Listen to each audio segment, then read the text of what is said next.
I stepped off the boat and I had this overwhelming emotional response. I got teary-eyed when I looked around and I thought, wow, this is where I'm going to heal. Oh my gosh, I'm getting emotional.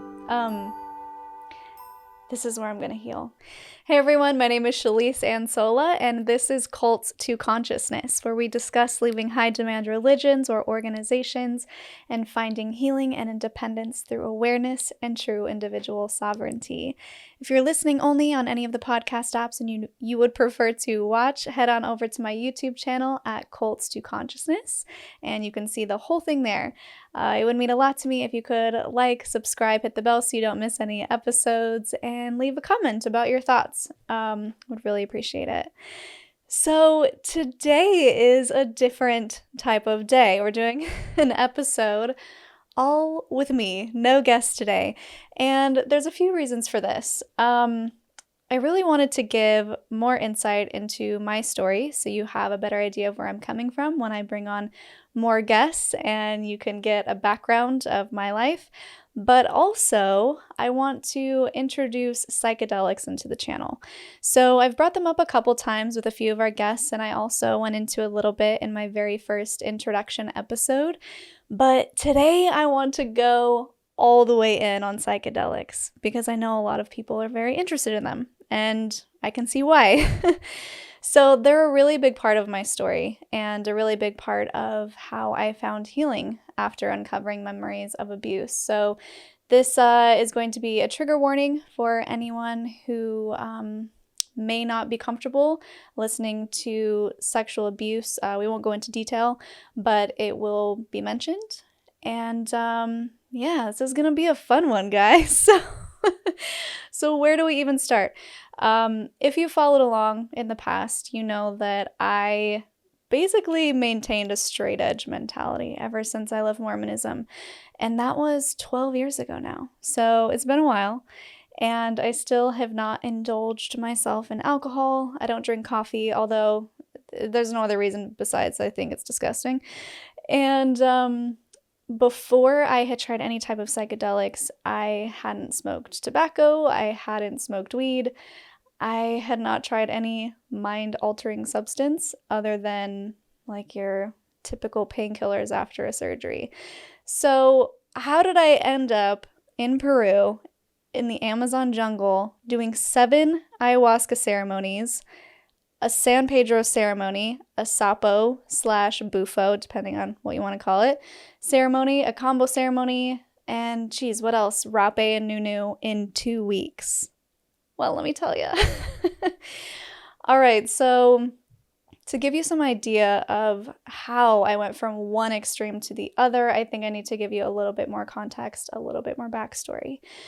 So I had been in LA for about 8 years at the time, and was still just like riding the wave of being ex-Mormon. I think I felt like I was fine. I was just doing my thing.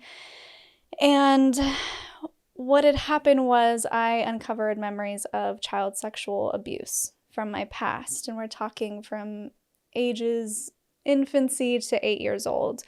And these memories were corroborated by a few people who remembered some of the stories, and a couple of them were corroborated by my actual abuser.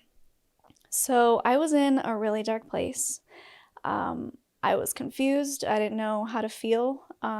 This person who had abused me was my dad, and I didn't know how to feel about the whole situation because on one hand, I remember having a happy childhood, and on the other hand, I was having horrible nightmares, unexplained triggers, really adverse feelings towards him that I couldn't quite understand. And then when all of this information came to light, suddenly it clicked, everything made sense, and I just wanted to pretend like it didn't happen. I was not ready to face it. I pushed it away for about a year. I knew in the back of my mind that I needed to get help, I needed therapy, I needed something, but I just wasn't ready for that. So I just really focused on acting. I was booking a lot of commercials. I was finally getting traction as an actor.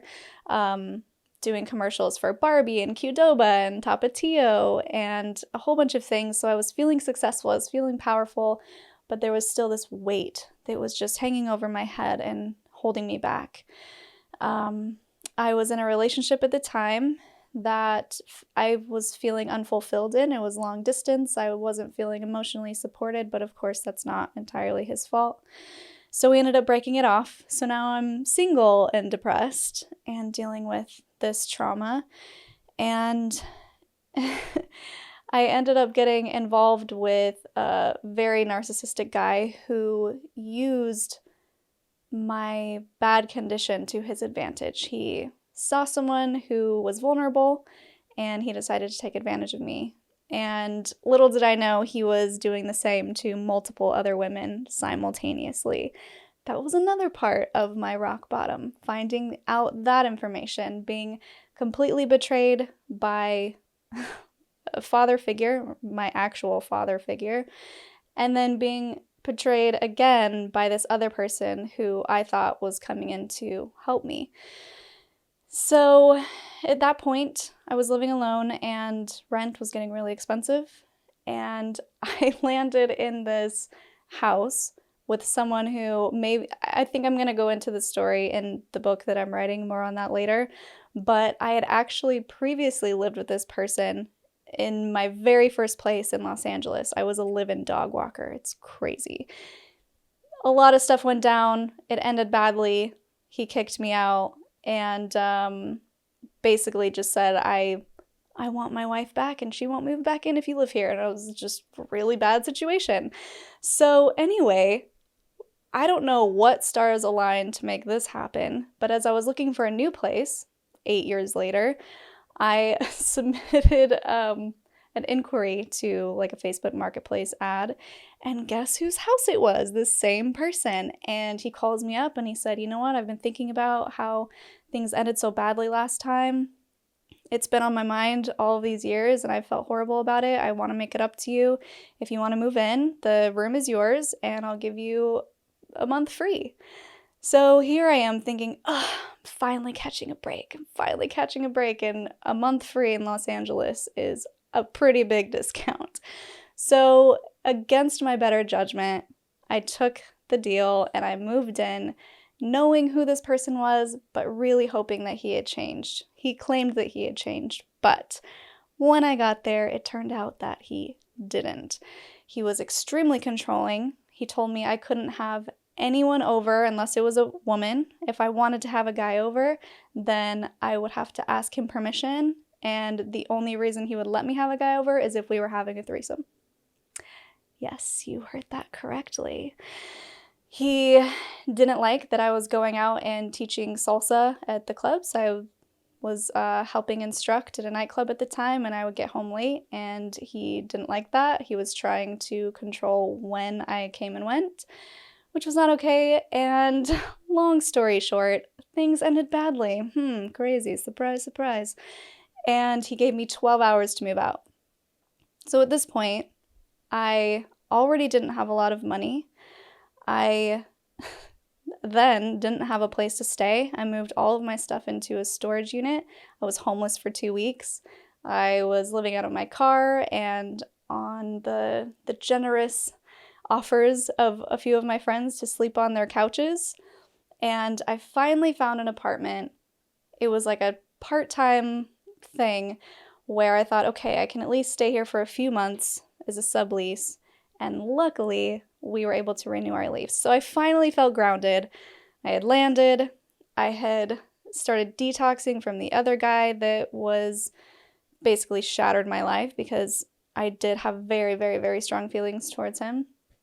And dealing with the trauma of my past, my childhood. So I finally said, okay, universe, higher power, God, whoever's out there, I'm ready. I'm ready to get some help. I clearly need it. I'm not in the right headspace. I'm attracting all these weird people, these weird scenarios, and I'm just ready to be done with it. And that is when I met Kimber, who you may have watched in a previous episode. She does energy work, and she introduced me to inner child healing, which was incredibly powerful.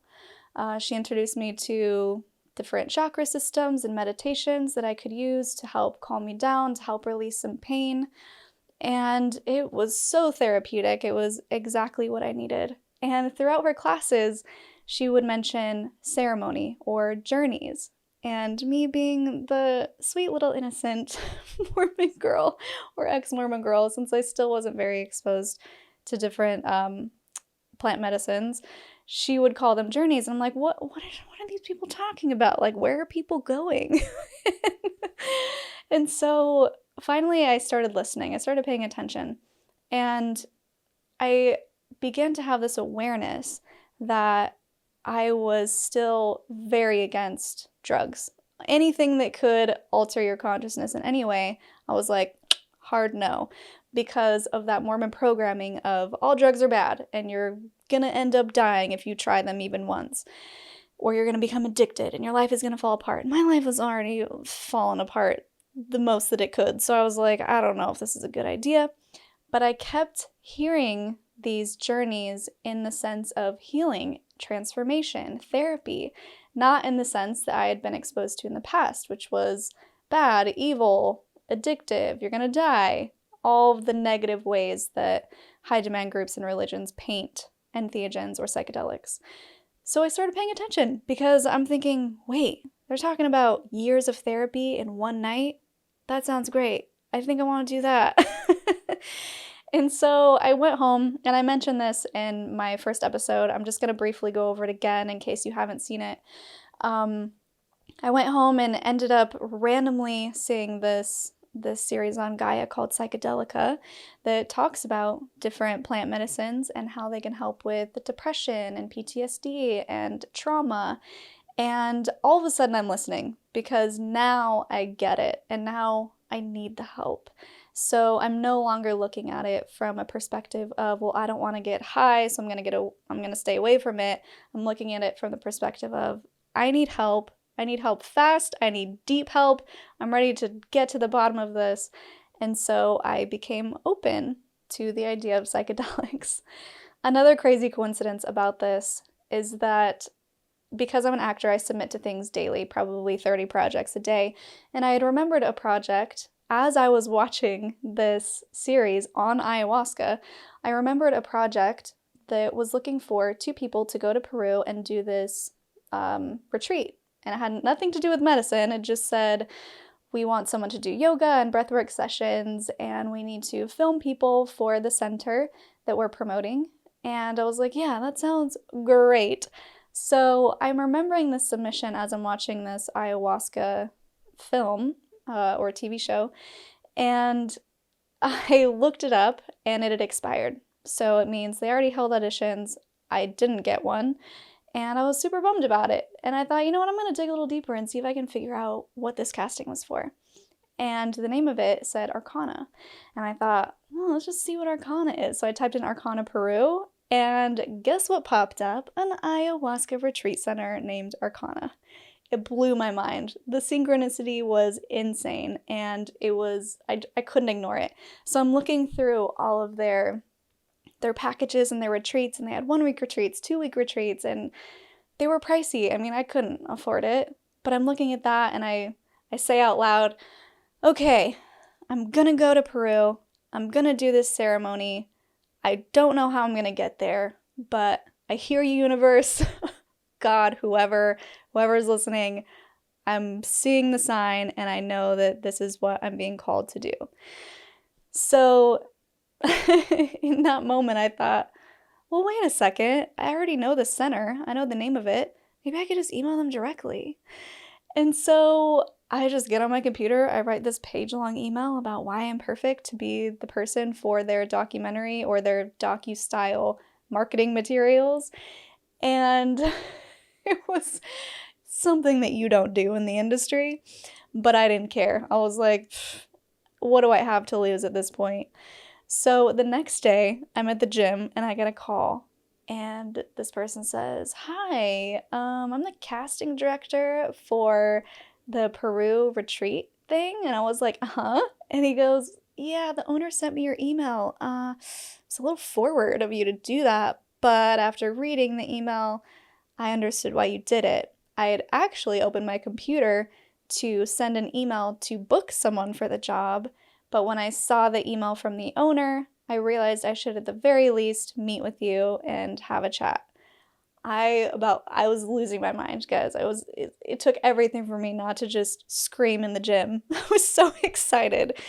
So the next day we meet for coffee. Everything goes great. I tell him my story and why I want to go, and if it was possible, I would love to actually participate in the medicine ceremonies. And he was thrilled because he goes, yeah, we were actually looking for someone to do that, but we couldn't put that on the submission because, it's illegal in the States, but we're going to be going overseas where it is legal and, all of that. So I felt really good about it. And I just did everything I could to manifest and envision myself on the plane, flying down into the rainforest. And 4 days later, I was on that plane, flying into the rainforest to go on a 3-week retreat for ayahuasca, for this center. Now, to get there, you have to take 2 planes. One of them was overnight. It takes about, I want to say, an hour to get to the hotel where we were staying.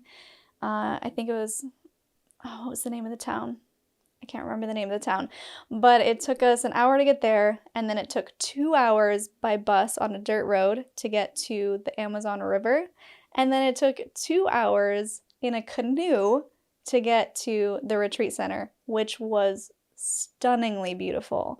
They were playing drums and guitar on the way there. We saw pink dolphins. Yes, pink dolphins. They're a thing. They exist.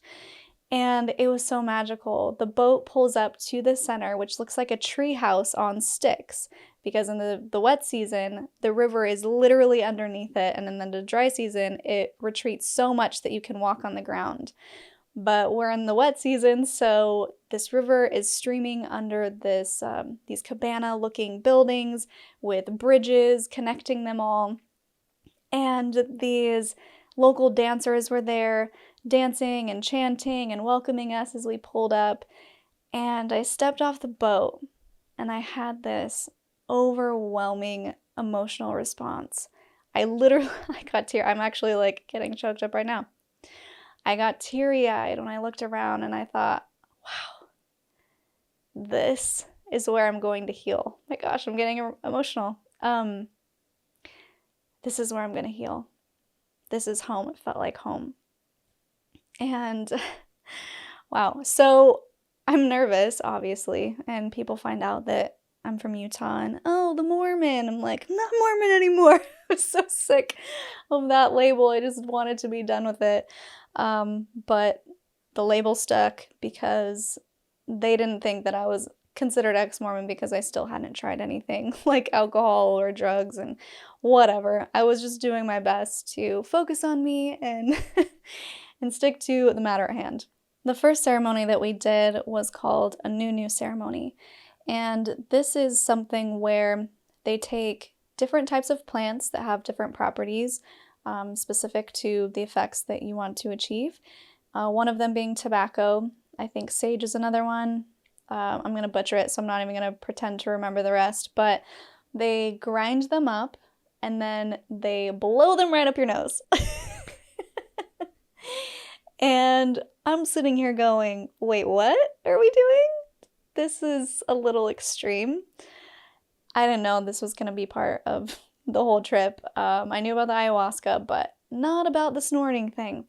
And it's there's a few different applicators, I guess you could call them. Administrators, maybe that's a better word. It looks like a straw. It's a wooden straw, and they pack in the plants and the tobacco, and then the shaman literally just blows it up your nose. It's a wild experience. So this was my first time experiencing anything that would be mind-altering. So we go into the maloka. They call it a maloka. It's a beautiful hut-like structure with the palm leaves, huge vaulted ceilings. It's a very sacred space. You can't wear your shoes in there. You treat it with respect.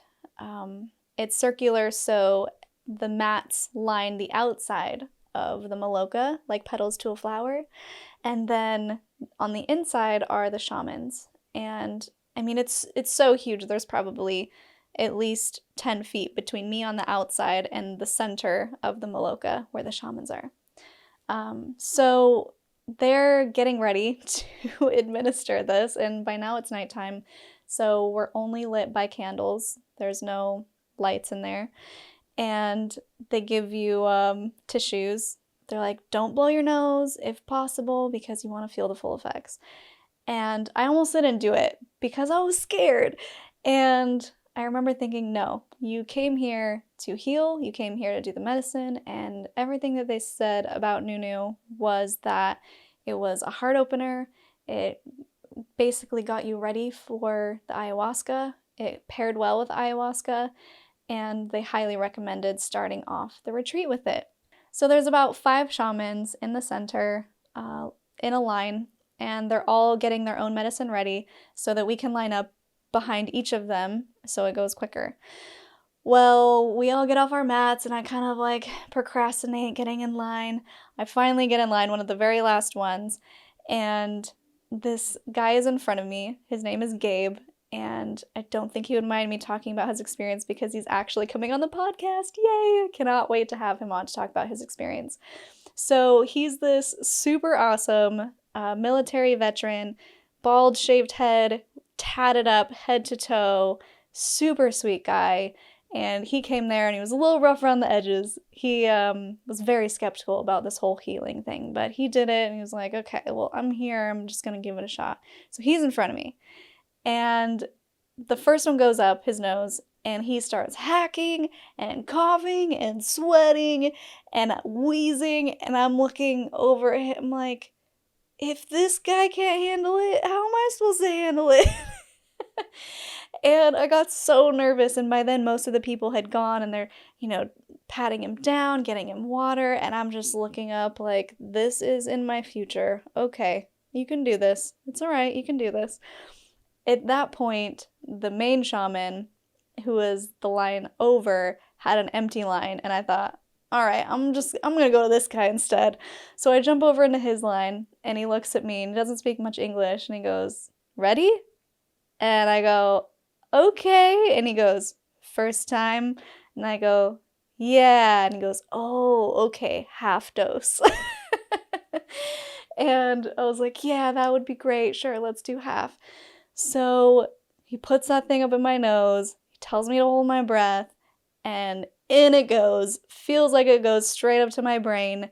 The type of sensation you get when you jump into a pool and forget to plug your nose. It is not pleasant.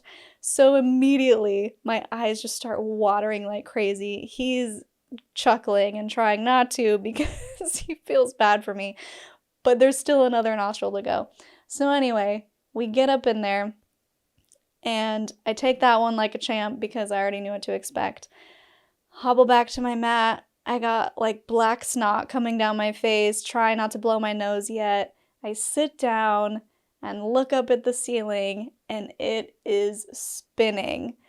And I'm looking around going, is anyone else feeling this? I feel like I'm floating. I feel like my head is about to detach from my body. And I remember thinking, wait, is this what alcohol feels like? And so just to kind of check my hypothesis, I look over at my mat mate next to me, who I had just met the day before. And to paint you the picture of him, he's like very hipster vibes, white guy, long, dirty blonde hair, handlebar mustache. He is clearly a pro at this. I mean, he actually told us that he's a veteran in all things psychedelic. So I look over at him and stare until he looks back, and then I whisper really quietly because we're not supposed to be talking. I was like, hey, is this what it feels like to be drunk? And he looked at me first like, why are you talking to me? Then his expression changed to, I cannot believe she just asked me that. And then he laughs and proceeds to school me with a, no. I was so embarrassed. But what do you do? I was like, okay, great, just wanted to check. So I continue to have this floating spinning room feeling, and I'm looking over at people, and they're going up to get seconds, and I'm thinking, how? this is like clearly enough for me. I do not need a round two. So the next day, we all come back to our mats to have a discussion about the ayahuasca ceremony that night. And here comes Handlebar Mustache, walks in with his buddy, and he's like, oh, there's Shelise, ha ha ha. I'm like, great, here it comes. Yeah, so Mormon over here. I was like, not Mormon anymore. Mormon over here leans over to me last night and goes, hey, is this what it feels like to be drunk? They all laugh. Every other attendee there heard it and started laughing, and I was like, great, I love being the butt of jokes as the ex-Mormon. At that point, I was pretty much used to it, but it was still annoying. So we ended up having our ayahuasca ceremony that next night after combo, which is a tree frog medicine where they actually burn you, they burn your skin with a round stick and then administer the medicine on the burn, and it goes directly into your bloodstream and it purges all sorts of toxins. And when I say purge, like you throw up like there's no tomorrow. And that's definitely a story that I will go into a different time because I want to focus on the ayahuasca. So my first ceremony, actually nothing really happened, and I was geared up for it, right? I was ready. I was ready to feel what everyone talks about is this incredible experience with ayahuasca and visuals and this and that. And I just remember sitting there as the shamans were chanting, thinking, yeah, this would probably be cool if I was high right now. First time that thought had ever crossed my mind. But I think I was blocking myself from having an experience because I was so nervous and I was so anticipatory and I was expecting so much to happen that nothing really did. And also I know they started me with a little bit lower of a dose because of how I reacted to the Nunu. So that was also probably part of it. But the next night, so this is night 2, ayahuasca ceremony, I take the medicine, which if you're not familiar, let me just give like a brief intro to what ayahuasca is. It comes from the Amazon rainforest. It is composed of a specific leaf and a specific vine, and it's like an 8-hour process of banging the vine and brewing and distilling and brewing and distilling, it creates this magenta colored or dark purple tea, and you take basically like a shot glass amount of it. It's really intense. So this tea, it's basically DMT, and because of the 2 ingredients, one of them has the DMT and the other one is some sort of stabilizer. And please, I know you'll correct me if I'm wrong in the comments here because I'm not an expert. This is just what I can remember. It makes it so that you don't digest the DMT quickly and it has lingering effects. And when I say lingering, usually ceremonies last between 5 and 8 hours, depending on the strength of the tea and how much you take. So you fast for about 4 to 5 hours before you do the ceremony. So you have an empty stomach because you've probably heard, if you've heard of ayahuasca, that it is a purgative medicine. A lot of people purge, what they call it. And so throwing up, going to the bathroom. Other forms of purging that I learned while I was there are shaking. You shake out all of this energy. Sweating, crying, even sleeping and yawning are all forms of purging this energy that's moving through you. And one thing that is a through line throughout all of this is the guiding spirit, mother or grandmother ayahuasca. And it's something that most people encounter, and they feel like it is the spirit of the plant that is guiding you to have these experiences. And now it sounds a little kooky, but when you're in it, you understand. So this time, I was really ready to relax. I had my mala beads, and I was going around each bead, and instead of thinking about like, is it happening yet? Is it happening yet? I started chanting, I am love, I am love, I am love, and you go through all of the beads, and when you get to the end, you can pick a new mantra or do it all over again. So it's a meditative practice that helps you become present and helps get you out of your head, which I desperately needed. So as I'm going around, I got this intuitive hit that I should start saying I am safe. And it makes sense now when I realize I was terrified to be there because, again, I didn't even know what alcohol felt like. And this is one of the most intense psychedelics you can do. It is a very extreme medicine. It is not something you do for funsies. It is taken very seriously. You prep weeks ahead of time with a specific diet, with your intentions. It's a big deal. So I start chanting, I am safe, I am safe, I am safe, I am safe. And I really just leaned into that. And I didn't get more than halfway around when I got another intuitive hit.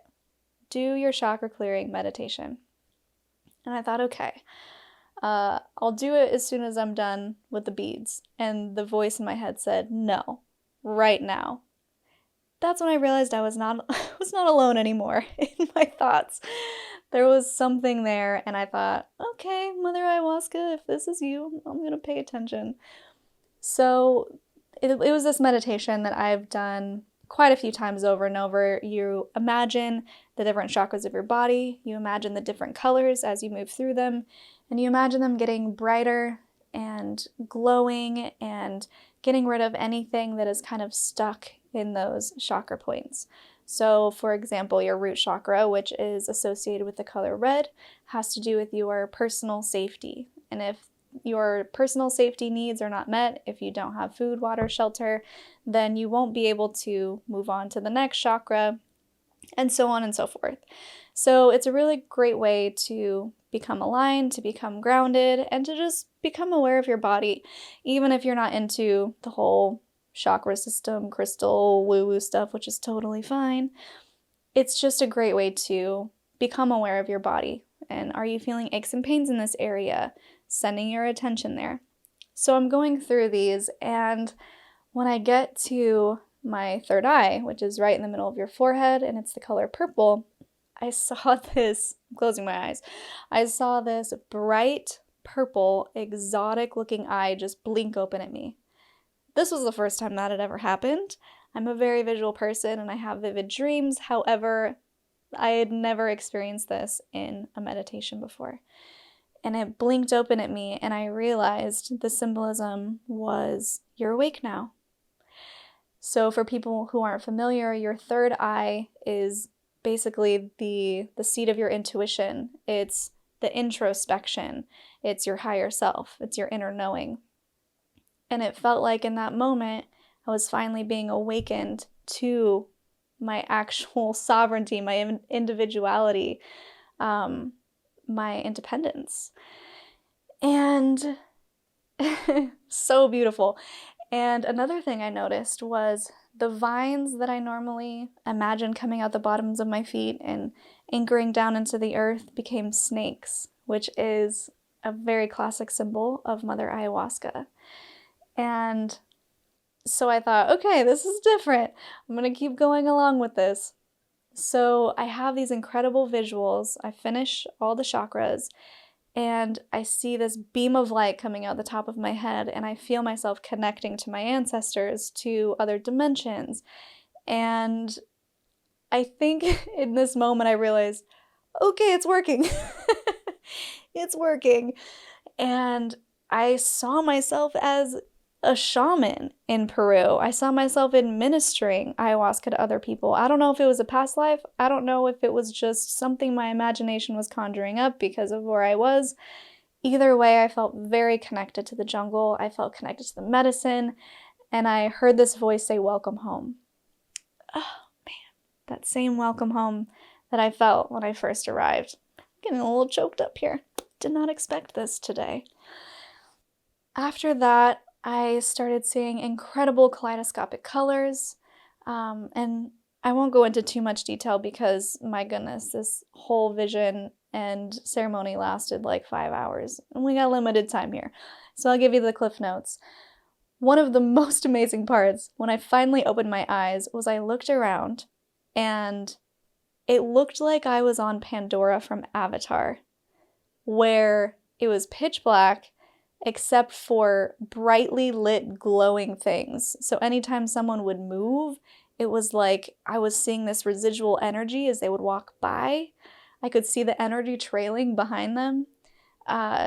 they were very static as they moved. Nothing was fluid. I felt like I was seeing energy around me. At one point, I saw a shaman light like a tobacco cigarette that they had made. And when the flame kicked on, their face was a cobra. So that was a little wild. And I remember looking down at my hands, and my fingers were 3 times the length. They were a different color. They were like a silvery color. And I'm going, whoa, am I an alien? What's going on? This is insane. My mat mates, one of them looks like a mountain. The other one looks like an eagle. And things were coming into focus. I mean, or going out of focus. I don't know, however you want to describe it. It's incredibly difficult to explain a plant medicine journey because of how intense and visual it is. It's very experiential, so it's hard to put words to it. But the most beautiful parts that came up for me, the whole reason that I wanted to go, was first I was enveloped in this beautiful white light, and I experienced this unconditional love that I had never experienced before. And I just started crying. These tears were just streaming down my face like I had never cried before. And I didn't know if it was a happy cry, if it was a sad cry. It was just pure emotion. And I just let it all out. And I felt so held and loved and comforted. And this voice said, "You are not your body. You are not your imperfections. You are not your trauma. You are so much bigger than that. You are beautiful. You are a warrior. I just need to surrender. I need to let go. I need to stop putting so much weight on things, stop putting so much pressure on myself to look perfect as an actor, and realize that this vessel that I'm in is simply a vessel to help me experience this life in the way that I'm meant to experience it." And one of the next things that happened was I was shown a vision, almost like an ultrasound, of my womb. And there was this bright green healing light. And it was so beautiful. And knowing the chakra systems and energy work and colors, I knew that green meant healing. And getting emotional again. As I saw my womb there, this beautiful, perfect baby formed inside of it. And I realized she was trying to tell me that I am not broken because of my trauma. And I am capable of having a baby one day, and I don't know how else to say it. I'm not broken. And that was so powerful to me. That was so impactful. More tears. I mean, my goodness. I didn't think I had any more in me. I just kept crying and crying. I was so grateful at the hope that this symbolism was showing me. And then it switched pretty quickly, and I was dropped into the consciousness of my father, the one who abused me. And I was really sad. I was depressed. I was feeling how he felt because I had cut him out of my life. I had tried, at that point it had been, I think just over a year that everything had happened, and I tried to keep him in my life, but it was too painful, and I had to set boundaries, and it was hard for me too. But being in his perspective, I deeply felt the pain that he felt by being cut off from me. Now, that's not to say that I shouldn't have set boundaries, and that's not to say that what he did was okay, but it just gave me a new perspective. It allowed me to feel sympathy for him and what he was going through, and realizing that I wasn't the only one in pain. And that was also a really beautiful thing to experience. And that ceremony was really life-changing and pivotal for me. I came out of it I had so much to write down, so much to say, so much to share in our integration. And a lot of the people who were there, the facilitators, said that's what it's all about. The medicine is like 7 years of therapy in one night. And I said, yep, that's why I'm here. That's why I came to do the work. And let me tell you, it is work. It is not easy. You can have bright, happy, fun ceremonies, which is what I wanted to get into next. But for the most part, it's work. It's hard. It's very confronting. You don't have to, but if you really want the full benefits, you need to open up your mind and your heart to the possibility of revisiting trauma, which there were a few moments where I did revisit trauma, but I saw it from a perspective that didn't hurt me. I saw it from a perspective of information that the medicine wanted me to know, and then it moved me on very quickly. And it was difficult, but it was beautiful and it was liberating. And guys, I didn't even throw up. I was like stuck to my mat. I could barely move when they came over to get me for my Ikaros, which is a beautiful song that you go up to the shaman, you sit in front of them, and they sing a very specific healing song for you, for your energy field. And that, anciently speaking, is where most of the healing takes place. That's how it was done before Westerners wanted to go try it out for themselves. The healing is done through the shamans.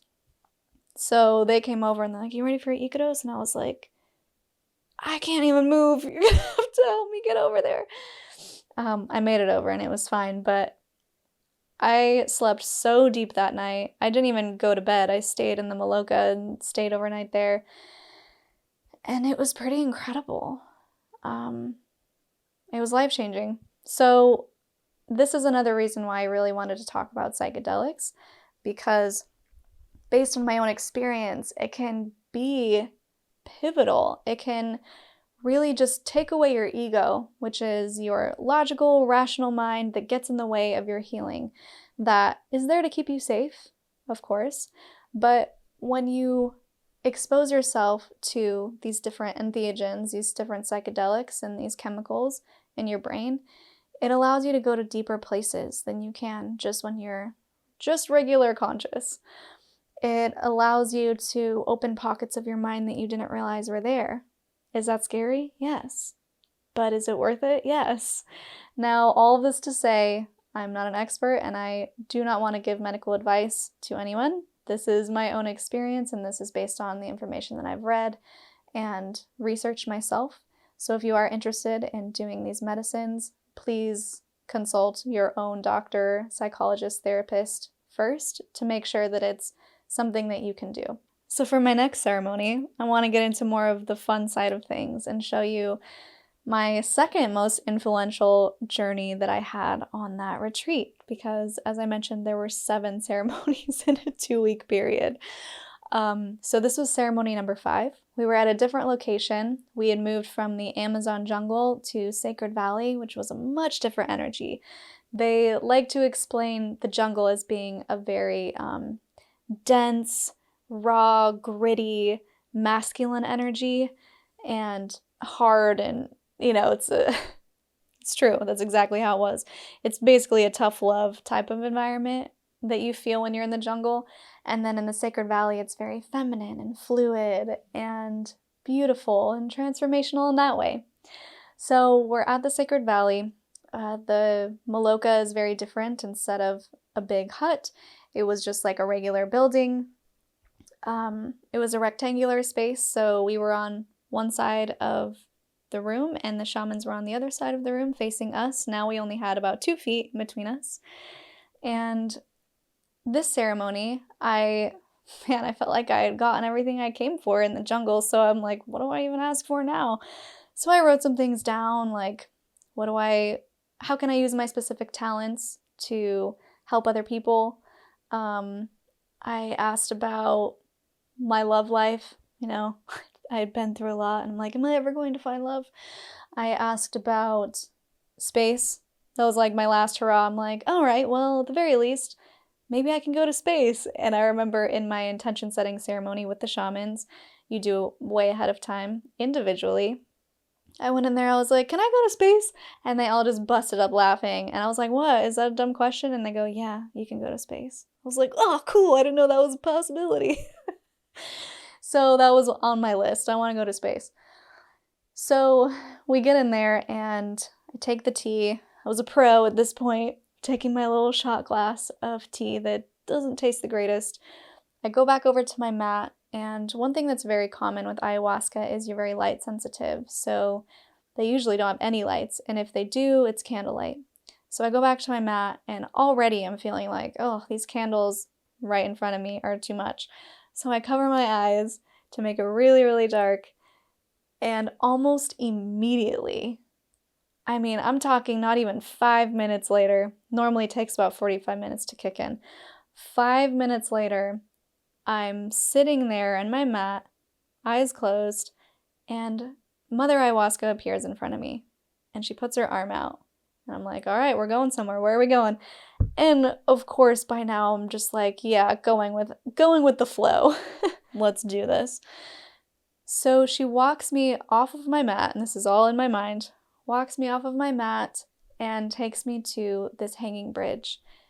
It's a bridge between this enormous valley. It's basically two cliff sides, very rickety hanging bridge, drawbridge, and there's fog underneath. It looks like a horror movie, and I'm like, we're going across that? That's what we're going across? And she's like, yes, follow me. So I trust her. We walk across the bridge. I enter this incredible fog. I couldn't see in front of me. I didn't know which way to go, but I just trusted the situation and I kept walking. And finally, I make it out to the other side of the fog, and it's this beautiful, clear day. There are these pine trees. It looks kind of like Oregon. Huge, tall pine trees. And I look around and realize she was trying to tell me, you're on the other side. You've made it through the fog. This is why you're here, and now it's time to play. And right as I had that realization, I turned into a wolf, which is a spirit animal that I see in so many meditations. They're always with me. So this wolf just takes off and starts running down this path. And there's all these forks in the road, and which direction do I go? And I remember starting to doubt myself. I don't know which path to take. I'm not the one to make these decisions. And after that thought, I morphed into a snake, which snakes, again, all up in my visions. The snake climbs and circles a tree. At the top of the tree, turns into a bird. Now, these are also very common imageries in Peru. They talk about the snake, the puma, and now I forgot the type of bird, but it's a very specific type of bird. So I think that was also its way of telling me that the medicine was there working and doing its thing. So I'm a bird, and now as I'm flying over the trees, I realize that this is my higher self, and I'm watching the wolf run below me. And the wolf knows exactly where to go. It sees the path, and it knows which one to take. And I realized the medicine was trying to tell me, you know exactly where to go. You just have to trust yourself. Right when that clicked, I was back into the consciousness of the wolf, running full speed down these paths. Now, I'm running, and then I look over next to me, and I notice another wolf, and I realized, oh, that's my mate. That's my person. And I got so excited because this is something that I've wanted for so long, is someone to spend my life with, someone who understands me, someone who is my partner in crime, who can support me and I can have a family with. So I'm feeling supported, we're running together, and then I look behind me and I see little wolf pups. And I got even more choked up. I'm like, oh, those are my kids and they're running with us. And we keep going and we finally reach this clearing that looks kind of like the rock from Lion King. The overhang rock looks over the valley, this incredibly beautiful view. And as I'm looking out over there, we sit down and we enjoy it as a family. And that symbolism clicks. Oh, I don't have to be at the top of my game, top of my career before I have a family. Because that's something that I had been battling with for so long. Like, do I have to be completely settled in? Do I have to have reached all my goals and my dreams before I even think about getting married and having kids? And the answer was no. You can do that while you have a family. Breath of relief, sigh of relief. And so then I think, okay, that was like my love question. She's answering them so quickly. Okay, what about career? What about how can I use my talents to help people? And she said, you're gonna write a book. And I said, I think you're crazy. And she said, no, you're gonna write a book. And I was like, no, I don't think so. And she goes, yeah, you are. And then I was sucked into this visual of seeing this book called The Purple Eye. And immediately I was reminded of the ceremony, my first ceremony, where I saw the purple eye blink open. Your intuition, your introspection, your inner knowing has been awakened. That's the name of your book. This is what it looks like. And she showed me basically visuals of it in bookstores. And I thought, this is insane. I like to write, but I'm not an author. I'm not a writer. That's not my career path. And I just thought, okay, what else? She said, you're going to learn to paint. You need to paint your visions. I don't know how to paint. Well, you're going to figure it out. And then I thought, okay, what else? What else? What are my other things? And I visually remembered what my journal looked like. And I'm looking at my journal page, like all the questions that I wanted to ask and all of my intentions for this ceremony. And the last one on the list was, I want to go to space. And she said to me, are you sure? And I said, yeah, I'm sure. I'm ready. And she goes, really? You really want to go to space? I was like, yes, I'm ready. And she goes, okay, well, it's going to hurt. And I said, that's fine. Let's do it. Immediately when I said yes, I was blasted off into space. I am backflipping through the cosmos that I've never seen reference pictures of in all my life. I'm seeing planets that are bright pink and lime green and purple, and I'm ping-ponging between them, and the realities would collapse and I would be spit out somewhere else. This was not like the type of space movie that you've seen before where they just like gently float through space. No. I was being catapulted around these planets. And the craziest part was I find myself dropped into this spaceship. And I'm looking around, it's this huge silver room, and I see it's pretty dark, and I see this alien standing at a podium. And I'm like, oh my gosh, I don't think I'm supposed to be here. And he's stringing together what looks to be eyeballs. And I'm like, I'm definitely not supposed to be here. He's like tall, skinny, not wearing any clothes. Pretty typical what you'd think of when you think of alien. Elongated head, big eyes. And he looks at me, and I looked at him, and I was like, he saw me. When he saw me, I dropped out of there so fast. And thinking back now, I think, how funny would it be if that actually happened and I was like the alien in that situation and he was freaked out like, who's this chick popping into my existence? I feel myself floating higher and higher and higher, and Mother Ayahuasca was right. It hurt. My stomach was in knots. It was just like twisting and turning and stabbing, and I'm just like, oh, this sucks. And I would open my eyes, but the light was too bright, so I would go back into my cocoon with my hands covering my eyes, and I was just right back in space.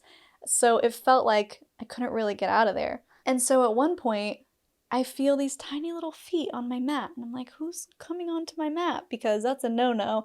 When you're doing ayahuasca, you're not even supposed to touch other people because you don't want to interrupt their energy and their journey and what's going on with them. And I feel these little hands on my head. And it's Maestra Justina, who was the lead shaman. This little old lady, she's got to be in her 80s or something, and she put her little hands on my head and she starts chanting and blowing smoke on me, and I'm like, oh, she's coming over, which was also very rare. Normally the shamans, at least in that retreat, they don't come over to you, you go over to them when it's time. So this was already very strange. She blows the smoke, brings me back down, and she walks away, I feel my stomach, it's growling, it's turning, and I'm like, I'm gonna throw up. My eyes dart open at the exact part where my purge bucket was. I grab it and immediately throw up. First time I had thrown up on ayahuasca, and this was my 5th ceremony, so I wasn't expecting it. It was a lot, and it was like, man, it was like purging my doubts and my fears and my emotions and my traumas. It was just getting it out. It felt good. Even though it wasn't enjoyable, it still felt good, you know? And the funniest part was, I had heard that people have experiences with their purge buckets because it is like an energetic release, and some people say that they've seen faces in them and whatever. I thought that was crazy until I looked down into my purge bucket, and it is a galaxy. Guys, I'm still in space. My eyes are wide open. My purge bucket looks like a black hole, and my eyes were wide. I remember spitting into it to see what would happen, and it just disappeared. And I thought, oh my gosh, there is a galaxy in my hands right now. And they came to come get it because they didn't want the room to start smelling, which was great. And he goes, can I take your purge bucket? And I remember looking up at him going, yeah, enjoy my galaxy. I don't think I said that out loud, but in my head I was like, enjoy my galaxy, man. Here you go. And of course I was nervous that the second he took it away I was gonna have to throw up again because my stomach was not happy. But more than the visuals and more than the visceral physical experience of it all, it was so cleansing and eye-opening, and it made me believe in magic. And I know that sounds silly, and people are probably going to say, well, the chemicals in your brain and this and that, cool, we can get logical about it, or we can just enjoy the magic of it all. We can enjoy the fact that this beautiful earth that we are on has provided us with these tools to have these experiences, to let go of our egoic mind, to work through traumas, to purge things that no longer serve us. And that's a beautiful thing. And so that is why I wanted to talk about entheogens and psychedelics on my channel. My plan is to have on Michael Pollan and other experts in the field who can talk about the studies that are happening right now, the decriminalization of certain psychedelics like psilocybin mushrooms, and the studies of psychedelic studies, but psychological studies with patients who have PTSD and other traumas and depressions.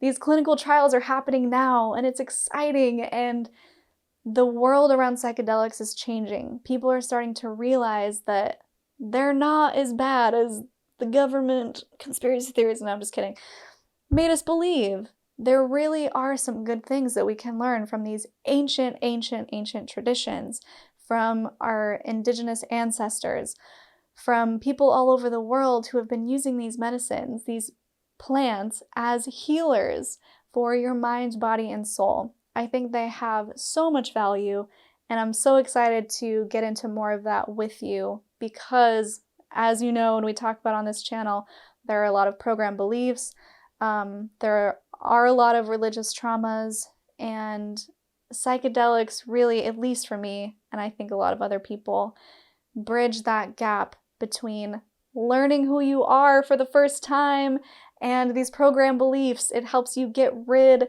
of the noise. It helps you find yourself.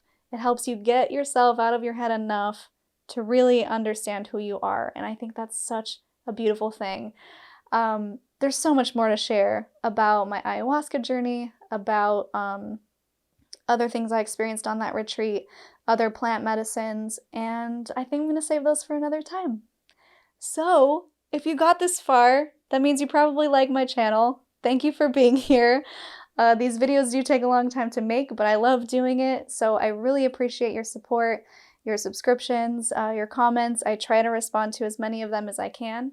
I am starting a Patreon. I'll put the information below. I think I'm also going to start dabbling in the YouTube memberships, which is like Patreon, but directly on my YouTube channel. So watch out for that.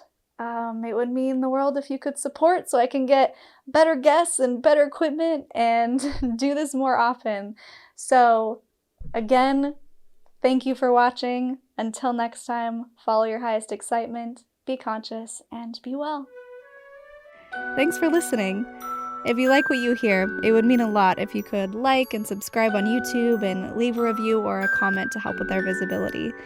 You can also find me on social media at cults2consciousness or reach out by email at cults2consciousness@gmail.com.